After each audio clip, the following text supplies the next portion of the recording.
So please give a very warm round of applause to Tom Willis, moving money inside the global watchlist for banking across borders. Thank you.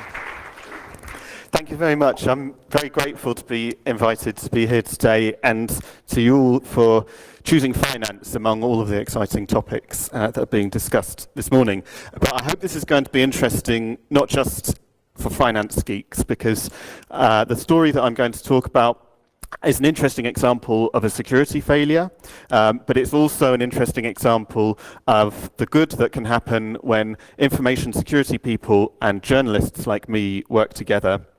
And it's also a system that probably almost everyone here has actually been through, even though they might not know about it. So, who am I? My name is Tom Wills. I'm a data journalist. I'm a freelance data journalist now, and I worked on this story when I was at the Times of London.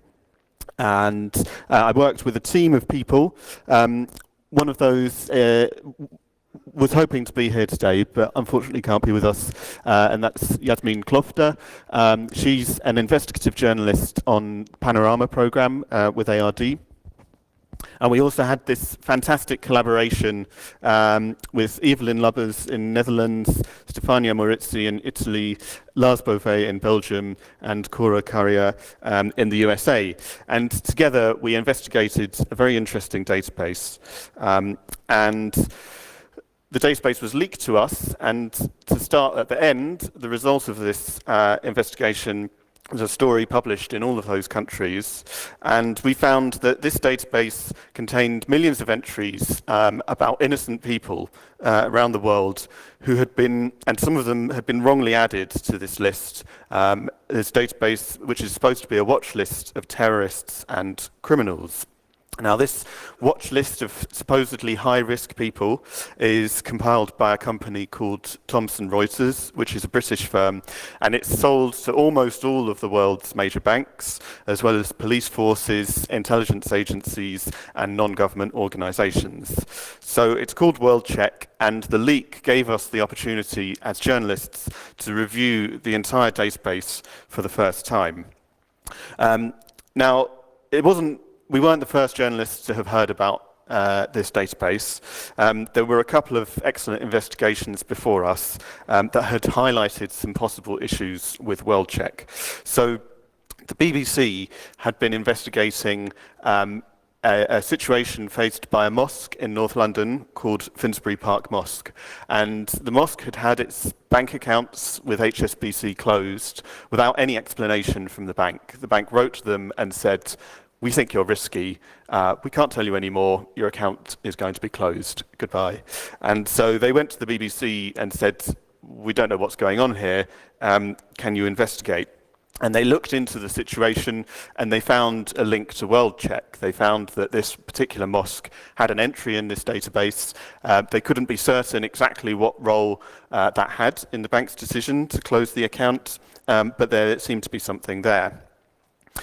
Vice News also had investigated this database, and they were able to view some of the entries in the system through a client of Thomson Reuters, and they discovered some further examples of questionable entries, people and organizations who you would not expect to find on a list of supposed terrorists and high-risk people. But the database is confidential. It's very expensive to get access to it, and you have to pass a vetting procedure to get access in the official way. So nobody had been able to view the entire system and review it to find out whether these cases were isolated or whether they were examples of wider systemic issues with the database. So what exactly is WorldCheck? We mentioned opening a bank account, and we know that when you open a bank account, they might want to know about your credit rating to see if you're a reliable borrower, and that's quite widely known. But how does the bank know if you are a criminal or a terrorist or a potential money launderer? One of the checks that most banks will do is run your name against the WorldCheck watch list, and they might log in here at this web interface. And if the bank finds your name on the list, they might refuse your application. They might subject your financial transactions to extra scrutiny. Or if you're an existing customer, when they run these checks, they may even close your account. So those are some of the possible consequences that can happen. And in the marketing material that Thomson Reuters publishes, they say that this list is about finding hidden risk. So they say this is a list of heightened risk people and organizations. That includes terrorists and fraudsters. It also includes senior politicians. And under money laundering rules, banks have to monitor senior politicians closely in case they try to handle corrupt funds. So Thomson Reuters says this is an early warning system for hidden risk. And banks are in fact forced to use these kinds of lists by regulations that came in mainly since the year 2000. So they have to take steps to comply with sanctions law. There's law against aiding and abetting terrorist financing and anti-money laundering rules. And of course, we all want less terrorism. We all want less money laundering. And so in WorldCheck's words, the system is to help identify relationships, reputational, anti-money laundering or counter-terrorism financing risks by providing highly structured intelligence profiles of heightened risk individuals and entities globally. And since 9/11, governments have put more and more pressure on banks to identify terrorists and money launderers among their customers, even before they do anything. And Thomson Reuters advertises WorldCheck with warnings about fines that have been issued to banks that have failed to comply with the rules. So the most famous example of this is probably a fine that HSBC received. They were forced to pay $1.9 billion to the American authorities to settle money laundering allegations in 2012. So there's really a lot of pressure on banks, and there are a lot of adverse consequences that the banks can face if they fail to do these checks properly. And if you look at the marketing material for information on how Thomson Reuters collects this data, they say they compile the list using hundreds of thousands of reputable sources in the public domain. And I'm going to highlight those words, reputable sources, because we're going to come back to that later. And they say that they add 20,000 profiles to this database every month, and they also update 40,000 profiles. So this database is growing all of the time, and through our research, we found that Thomson Reuters was using a whole range of different sources, ranging from EU sanctions lists and other official sources, all the way down to local newspapers and some other sources that we were very surprised to find to do this. And there's obviously a constant commercial pressure on Thomson Reuters to find new people and new names to add to this list. So what might that work actually look like? This is a job advert for a position as a WorldCheck researcher in Washington, D.C., and the job description was very interesting to us. It says that your responsibilities as a WorldCheck researcher, including writing more than 220 highly structured and sourced biographical profiles every month. So that's about 1 hour for each profile. So it must be quite a challenge if you are an assistant research associate at WorldCheck to maintain accuracy and quality under that kind of workload. So we mentioned a couple of investigations by the BBC and Vice, but still not many people had heard of this list until recently. But it is in fact one of the biggest services of its kind.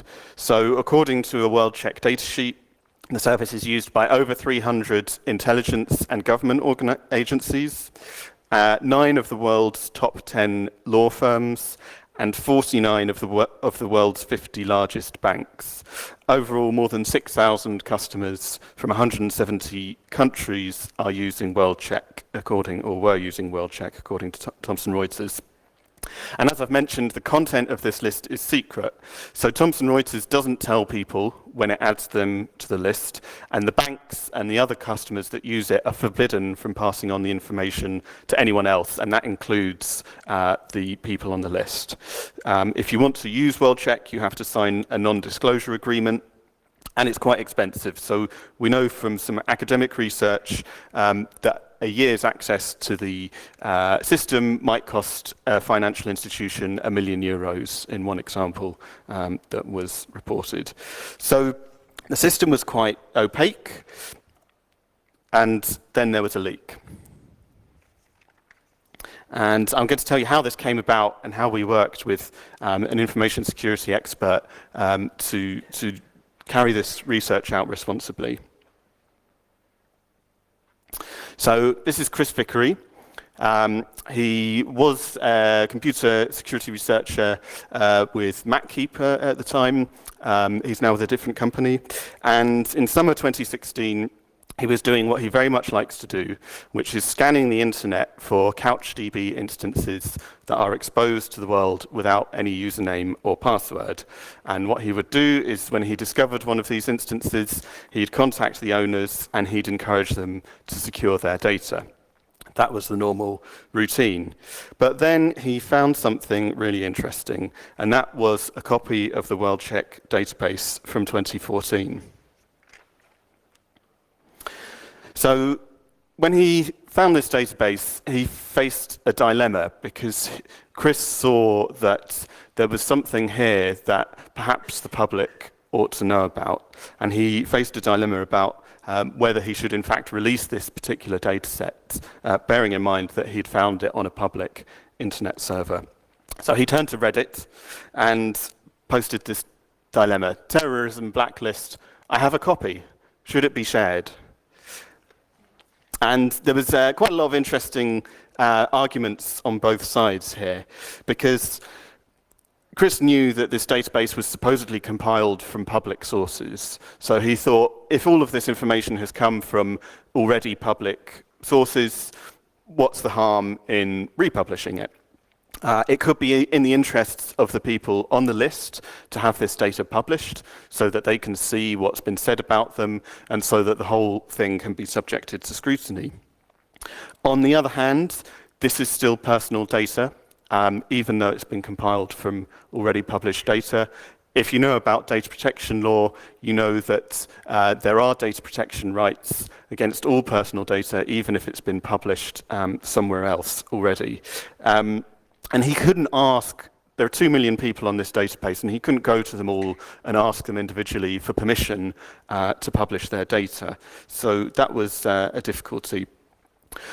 So we heard about this, and thanks to the work of BBC and Vice, we could see that we had reason to believe that there was a public interest in journalists looking at this database. So before we thought about viewing the data, we considered the ethical issues, we spoke to our lawyers, and we considered the information security issues that would be entailed in us looking at this data. And when we'd done that, we made contact with Chris, and we agreed that we would analyze his copy of the database. So I'm going to show you what the database looked like. There it is. We did actually agree with Chris that although we'd do responsible journalism with the data, we wouldn't republish the whole database. And that was to protect the data subjects mainly. But this was a chance to reveal fully for the first time how the database worked. And it came as a 4 gigabyte JSON file. And I'm a data journalist, so whereas most journalists are expert in interviewing humans and finding information that way, data journalists focus on being able to understand and manipulate data and mine data. So that's why we were able to take this file, there was no documentation, and try to understand it. So what I can show you is the field list of the database to give you an idea of what sort of information was here. So we've got the ID field, entity type field, so that was mainly whether the entity was a person or an organization. Excuse me.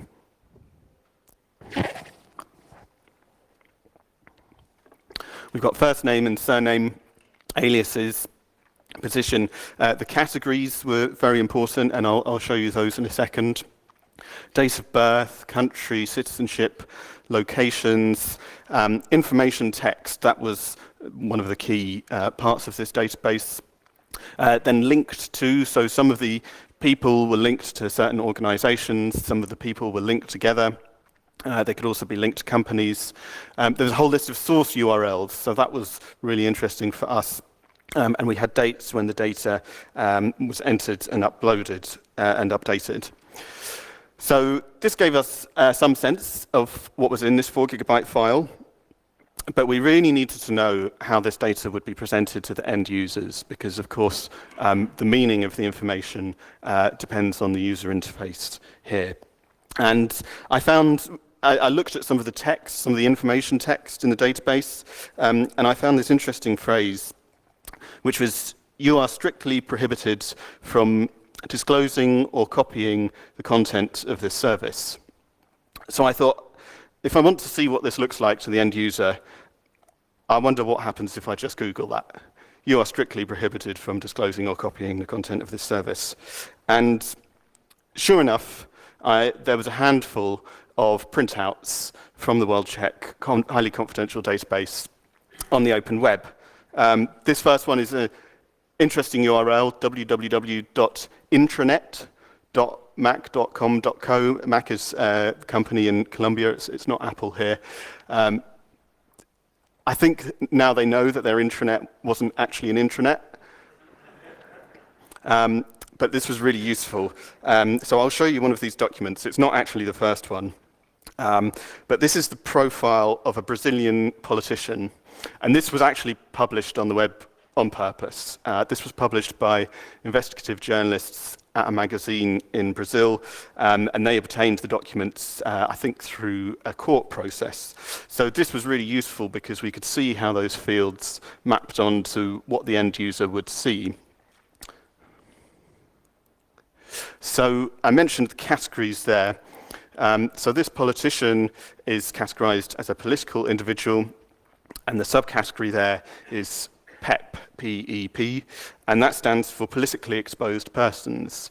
Now, we found later that there are a huge number of people in this category in the database, and these are the senior politicians that I mentioned earlier, and the banks are required to monitor senior politicians in case there are sudden unexplained cash transactions, for example, in their accounts, which might be an indicator that they're taking bribes, that they're involved in corruption. So if you are in this database as a politically exposed person, Thomson Reuters isn't saying you've done anything wrong at all. They're just saying to the banks, look, this person is a big politician and you should keep an eye on them. Now in this case, this politician did turn out to be corrupt. So this is a good example of a true positive. This was someone who was flagged up in the database, and actually the system, as far as WorldCheck was concerned, was effective because they were able to report early allegations against him, and he was later convicted of corruption. So this was a useful example. Yeah, and so we've got reported to be linked to here, and the names of some of the politicians' relatives. That's quite interesting, because under the money laundering rules, the banks have to monitor the immediate family of politicians, as well as the politicians themselves, because otherwise it would just be too easy to get your son to handle the bribes and escape this system. And yeah, so here's the report section, and this report of the politician failing to declare his taxes properly is sourced to a news article, which is also included in the record. So we were beginning to get a sense here of how everything worked. But we wanted to know the scope of the database, so we did the data mining, and we created this table which shows the number of people in WorldCheck by country. And they're divided into 3 columns. So we've got the politically exposed persons is the middle column. The relatives of the politically exposed persons are the right column. And on the left is everyone else. So a lot of those people were in the terrorism category or in the crime category. Now, one of the interesting things that you can see from these numbers is that the number of politicians, supposedly senior politicians in this database, was surprised us. So, for example, in the United Kingdom, there we've got, if I'm looking at the right line, 15,100 politically exposed persons and 7,625 relatives. And if you look at the definition of politically exposed persons in the regulations, they say things like government ministers, senior officials, that kind of thing. And we thought, are there really 15,000 people who fit into that category in the United Kingdom? And you can see a similar pattern. In some different countries, it's a little bit more understandable, but that was interesting to us. And then it shows, quite significant numbers of other people in the terrorism and crime categories. So we were really interested in this. So we spent a lot of time browsing the data. Each of the people in this collaboration focused on the data for their own, each of the journalists focused on their own country. And we wanted to understand the types of people who were included. And we started finding people who really didn't seem to belong on the list. So I'll give you a few examples of innocent people who seem to have ended up on the blacklist. So this is a picture here of a Greenpeace protest which took place in America in 2001. It was a peaceful protest against the Star Wars missile defense system. And there were 16 people on this protest. And they were arrested for trespass because they went to a base and they showed this banner and so on. And they pleaded guilty to criminal trespass. This was in California, I think. So they didn't go to prison. Trespass is a minor charge.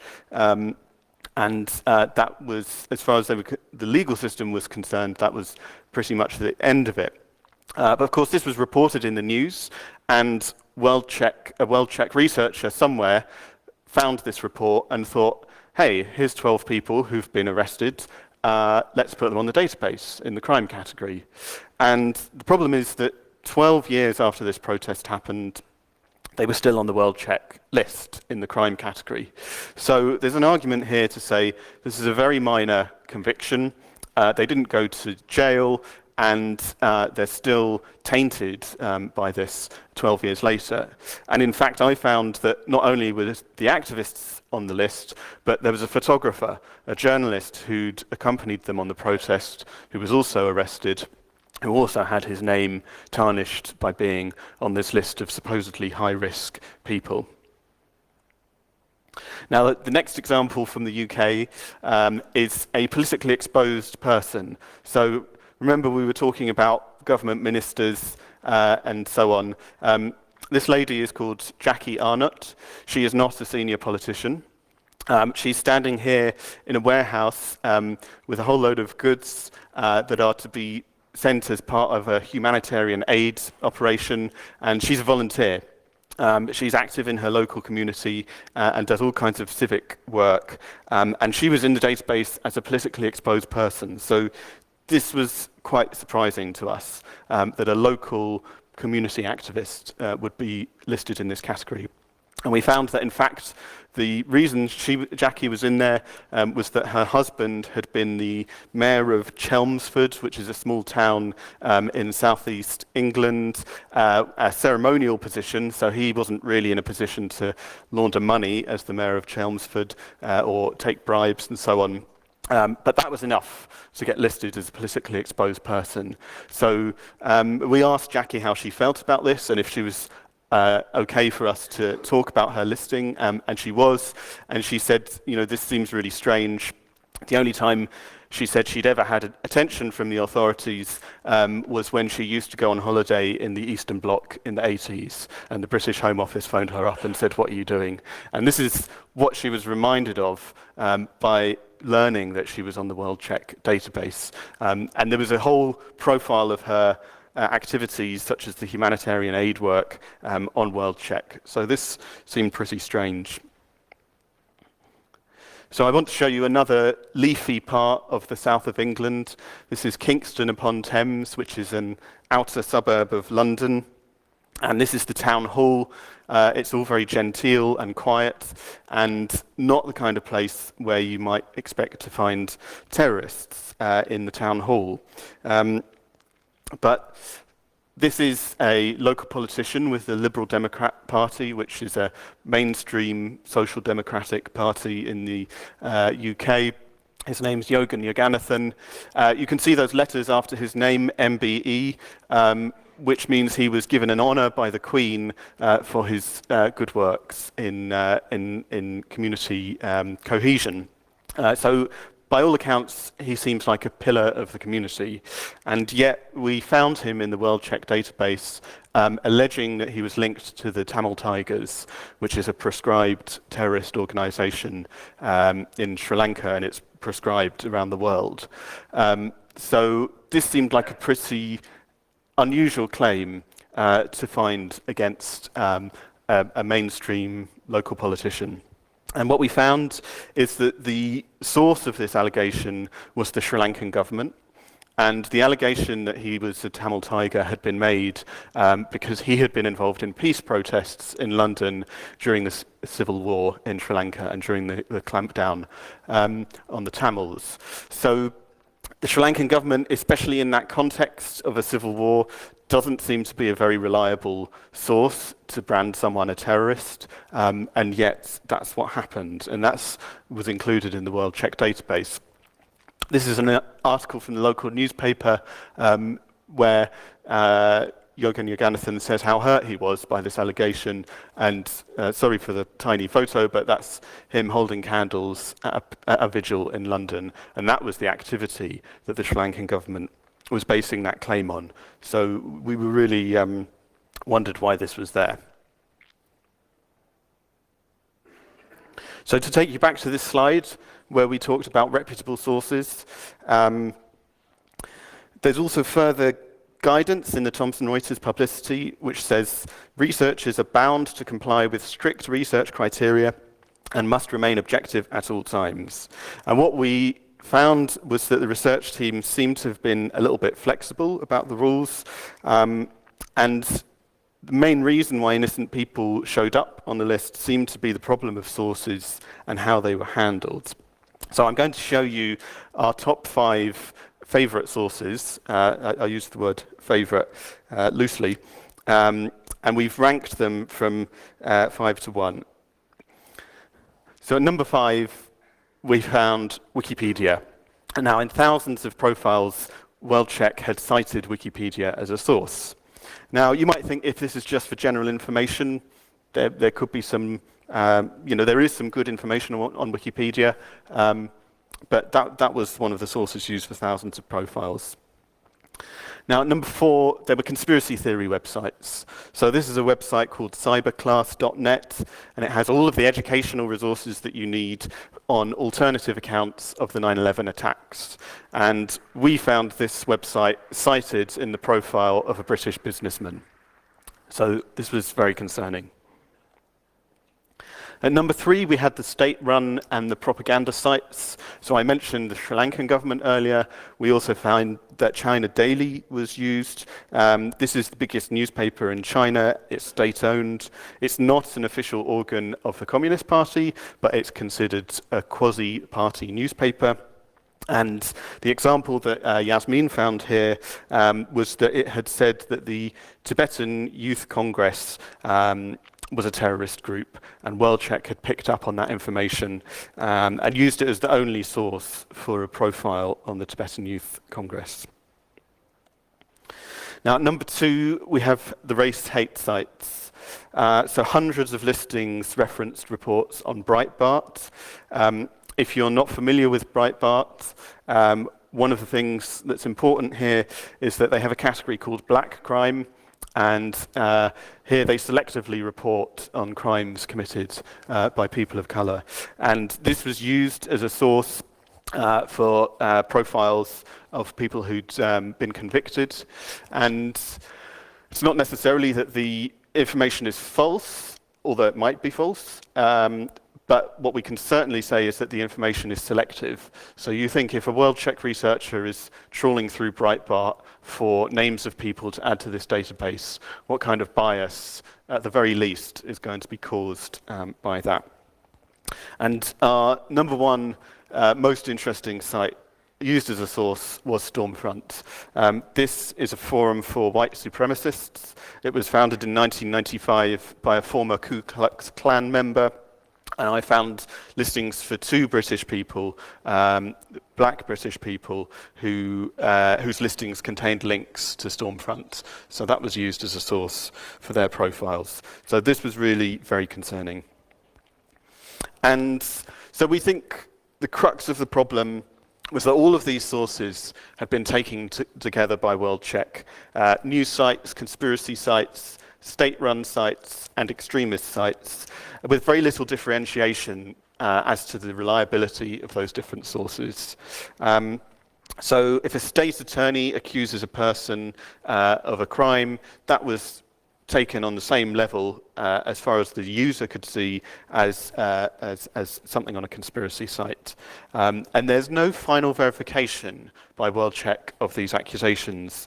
And they had an interesting way of dealing with that. You can imagine if you're that researcher with 1 hour to write the profile, how are you going to wade through all of these accusations? So if we go back to the printout from WorldCheck, there's this boilerplate text which says general legal notice.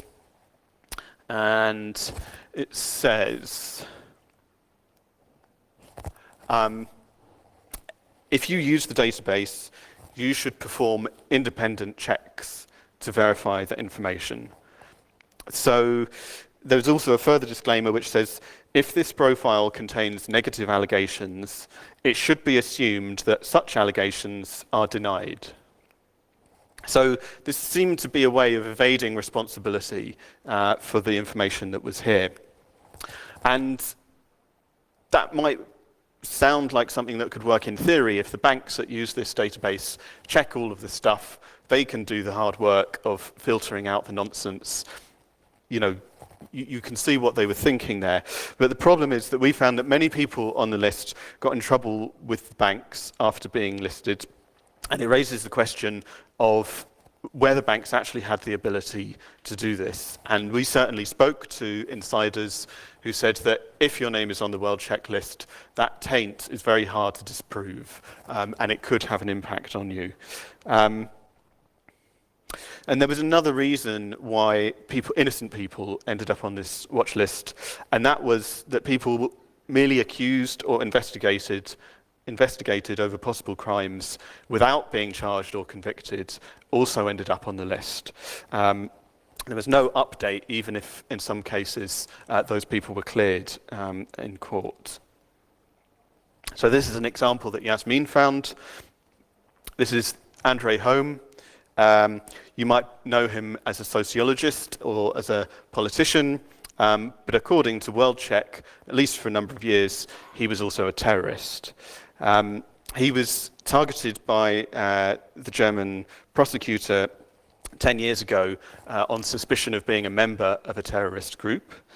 He was arrested at the end of July 2007 and held for 3 weeks. And he'd been investigated because of things he wrote about gentrification, which used similar wording to a left-wing terrorist group. That was why he ended up being investigated. But that suspicion that he might be a member of that group proved unfounded, and in 2010 all of the procedures against him were discontinued. He was compensated for his 3 weeks of imprisonment, and as far as the state and the justice system in Germany was concerned, Andre Home is innocent. And yet for a number of years he was on the WorldCheck database. And when he wanted to become a customer at Norris Bank, 2 years after he'd been cleared in 2012, the bank refused to open his account. He didn't get an explanation from the bank, and he didn't know that he was on the blacklist of WorldCheck, which may have been behind this decision. So he said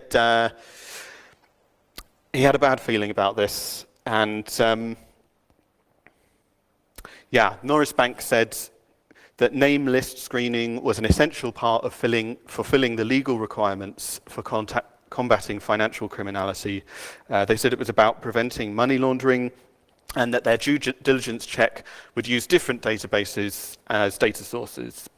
They couldn't comment specifically on Andre's case for data protection reasons. So I also confirmed that several UK banks were using the database.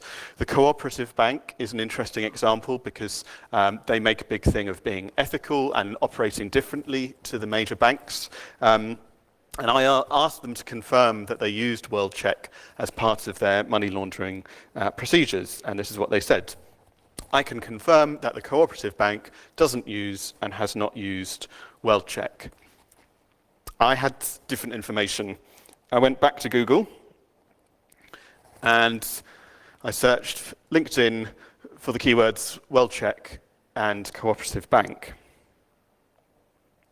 And sure enough, I found a profile for a high-risk case analyst at the Cooperative Bank PLC. I've blanked his name and face to spare his embarrassment. And he gave a very nice detailed description of his skills and his experience in that position. And it says that as a result of his research, underlined at the bottom, it says he may exit clients where necessary if they were found to be outside the bank's risk appetite. And that's jargon for saying that he could close people's accounts if they were found to be risky. And to zoom in, it says he mitigated risk to the bank by providing detailed reports and recommendations, by screening customers against various databases, including WorldCheck. So I went back to the Cooperative Bank and confronted them with this information. Please see attached LinkedIn profile. And then they came with a slightly different answer. I can confirm that we do not use WorldCheck, and any access to that database the bank had was in excess of 5 years ago. So they have now admitted that they did use it, although they say they don't use it anymore. And I think this just goes to show how secretive the banks are, even if some of their employees are a little bit less secretive on LinkedIn, and how difficult it is for us as journalists to be able to hold them accountable for this kind of thing. How much time have I got? 6 minutes. Okay. I'll try and finish in 1 or 2 minutes, and then it would be really interesting to hear if you have any questions. So I have to tell you what Thomson Reuters said in response to this investigation, because before we published these findings, as we normally do, we went to the company, we set everything out to them and said, have you got any explanation for this? So they said that if you're on the database and you believe that any of the information is inaccurate, you can contact Thomson Reuters and they'll look into it. And they urge people to do so. That's a little bit tricky if you don't know that you're on the database because it's secret and the bank's not allowed to tell you, but that's what they said. They said they also provide secondary identifying information on individuals, such as dates of birth, places of birth, and this information will be verified with official sources. If blog content appears in the database, it's only as supporting source for that secondary information and is clearly identified as such. And they concluded by saying it's important to point out that inclusion in WorldCheck does not imply guilt of any crime, and every record states, if this profile contains negative allegations, it should be assumed that such allegations are denied. The accuracy of the information found in the underlying media sources should be verified with the profile subject before any action is taken, which seems to be a little bit odd with some of the bank's practice, but that's what they said. And they also pointed out that there are several other companies providing watch lists, and these include LexisNexis, World Compliance, and Dow Jones Watchlist. So it's good to point out that these are not the only people doing this. Why has this happened? One part of this is the argument that banks are in the front line of the war on terror. This was a letter that a lawyer for WorldCheck wrote to the American Treasury advocating for tougher money laundering rules. And this lawyer for WorldCheck, who was obviously had an interest in creating a market for this product, said US financial institutions are inadvertently aiding and abetting domestic terror against American citizens by their failure to scrutinize their customers properly. So, Can the system be repaired? These are just a few of the questions that are thrown up by this. Could the system be improved by better sources, by an indication of the information quality? Would it be better if the people compiling this watch list went to the people and said, is this true that you're a terrorist? Could there be an open source watch list? There's a very interesting project called opensanctions.org, which is attempting to create just that, with the aim of making a more accountable watch list. And then there's the wider question of whether we should actually hold banks responsible for what their customers do, or is that something that the judicial system should be entirely responsible for? So that's to chat about, hopefully, over coffee.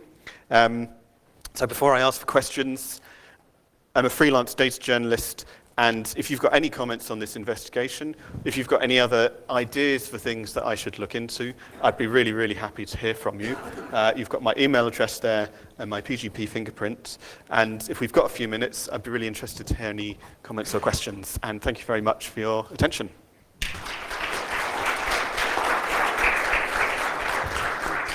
It would be awesome if we keep the questions short so we can get a lot of them in. Thank you for the great talk and the investigation.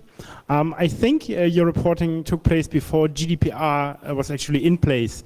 Do you have any thoughts or research on if this helps customers or people now?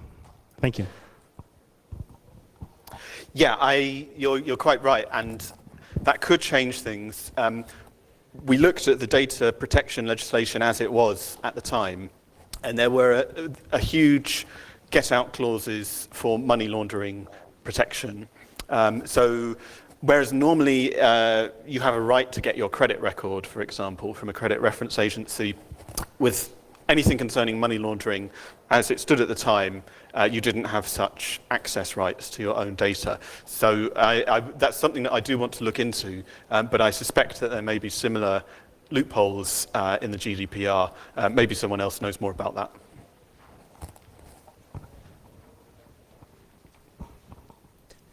Good presentation, thank you. It's interesting that usually for these sorts of discussions, a lot of the concern comes from automated data collection and analysis, whereas this seems to be very much a human-focused one. Do you think that, I know you mentioned some potential solutions, but taking the lazy, stupid, or otherwise hard-pressed humans out of the loop is a potential solution, or is that just a bigger problem?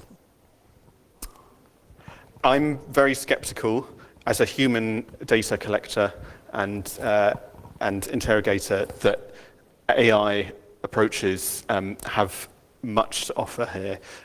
This is a slide that I skipped past, but if you go on the Thomson Reuters blog, they are talking about doing exactly that. And they're saying that if they use natural language processing to go through all of these news reports and sanctions lists, that they can improve accuracy. They say human error is removed and the strain on resources diminished, freeing staff to concentrate on areas of higher value. I'm skeptical because I think there's a lot of judgment to be involved in processing these claims. And so, yeah, I think there perhaps are more fundamental problems with how the database is conceived and how the bank's responsibilities are conceived. Tom, thank you. I wanted to ask, I've noticed the previous slide, like how to fix those systems. And my question, do you think such systems, do they supposed to exist at all, or maybe not? I think there's definitely a case to say, why are we asking banks to do this kind of policing work?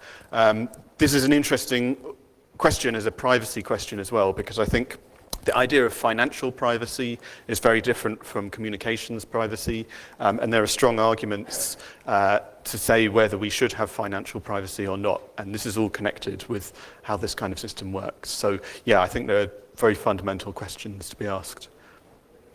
Are you hanging around a little bit longer, or? Awesome.